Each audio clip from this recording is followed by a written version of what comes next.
ఆవిడ మేమే మర్చిపోయినాం, మీకెందుకు కాదు ఉందండి.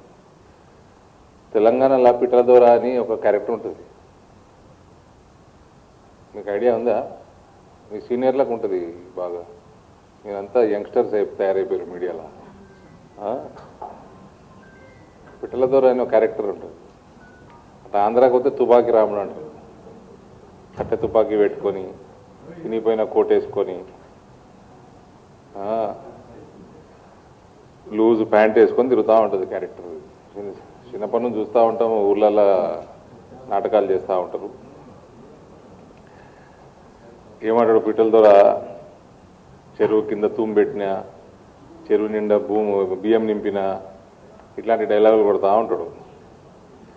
సో ఇప్పటి నుంచి ఏళ్ళటి నుంచి మీరు ఇప్పటి వరకు పిట్టల దొర క్యారెక్టర్ చూశారు తెలంగాణలో, ఏళ్ళటికి వెళ్ళి పిట్టల దొరసాని క్యారెక్టర్ చూస్తారు. ఇప్పటి వరకు చూడలేదు. ఇంకంతే. ఇంకేమైనా ఉన్నాయా ప్రశ్నలు?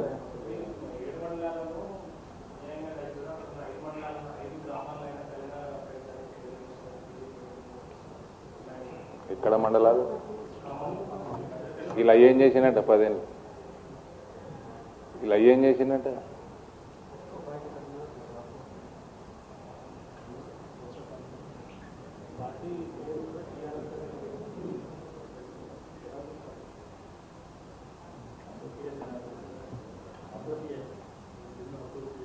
ఏం మేము చూడం బాస్, అవన్నీ ఏడే టైం ఉందండి ఊరికి. ఇప్పటికే 1,00,000 ఉంటాయి ఇష్యూస్ ఎంపీ అంటే.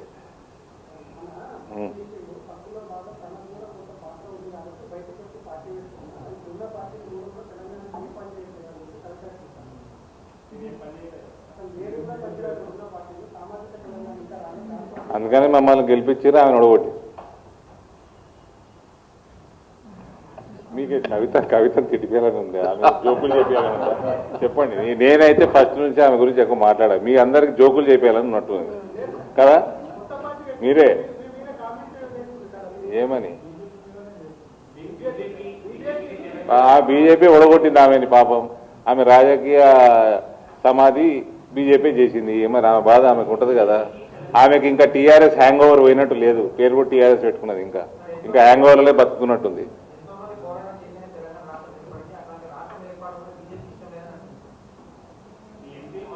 బీజేపీ సపోర్ట్ లేకుండా రాష్ట్రమైందా? బీజేపీకి ఇష్టం లేదని ఎవరు చెప్పిండు? ఎంపీ మాట్లాడిన విధానము ఏమి తప్పేముంది? ఏం తప్పుందండి? ఇండియా పాకిస్తాను విభజనలో చాలా అతలాకుతలమైంది, 10,000 మంది చనిపోయినారు అనవసరంగా. ఇక్కడ కూడా 2009లో స్టేట్మెంట్ ఇచ్చి వెనక్కి తీసుకొని భగ్గుమన్న తెలంగాణలో 100 మంది 9 నుంచి 14 మధ్యలో చనిపోయినరు. 2009లోనే ఇచ్చేయాలా? 2004లోనే కమిట్ చేసిండ్రు వీళ్ళు మేనిఫెస్టోలా. ప్రభుత్వంలోకి రాగానే కాంగ్రెస్ ఇచ్చేయాలా? 2009లోనే కనీసం ఇవ్వాలి. రాజశేఖర రెడ్డి చనిపోయినాకన్నా గమనం ఇచ్చేస్తే అయిపోతుండే. దానికి తోడు ఒక స్టేట్మెంట్ ఇచ్చి రిటర్న్ తీసుకొని ఇంకా దానివల్ల బగ్గుమని 100 మంది చనిపోయినరు. ఇదంతా అనవసరము అన్నది ప్రక్రియని తప్పుపట్టిండు ఎంపీ. దానికి మీరు పింకు అద్దాలు పెట్టుకొని పింకు భూతత్వంతో చూడాల్సిన అవసరం లేదు.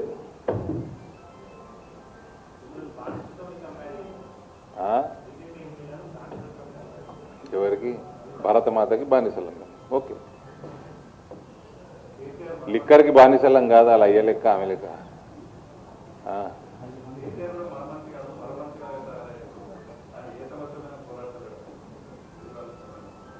మర మనిషి అంటే రోబోనా? రజనీకాంత్ లెక్క కనబడుతుందా కేసీఆర్ ఆమెకి? ఇంకా చివరకు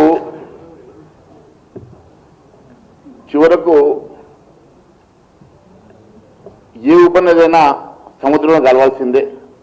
ఇవన్నీ కూడా మళ్ళీ ఒక రోజు ఇవన్నీ కూడా మళ్ళీ స్ట్రీమ్ చేసుకొని సముద్రంలో కలవడానికి మాత్రమే తయారవుతున్నాయి. ఇవన్నీ కూడా కల్వకుంట్ల కుటుంబంలో అధికారం కోసం ముదిరినటువంటి ఒక భాగం ఇదంతా కూడా.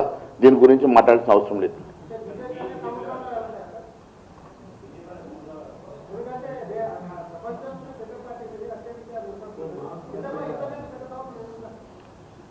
వాళ్ళంతా కూడా కన్ఫ్యూజ్ చేయడానికి అందరు కలిసి తలా ఒక పార్టీ పెట్టుకొని ఇదంతా కన్ఫ్యూజ్ చేసే పాలిటిక్స్ చేస్తూ ఉన్నారు. ఎవరు వదిలిన బాణమో అందరికీ తెలుసు.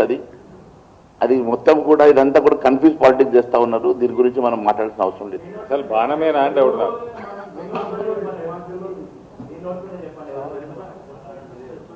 అంతే. ఇప్పుడే మా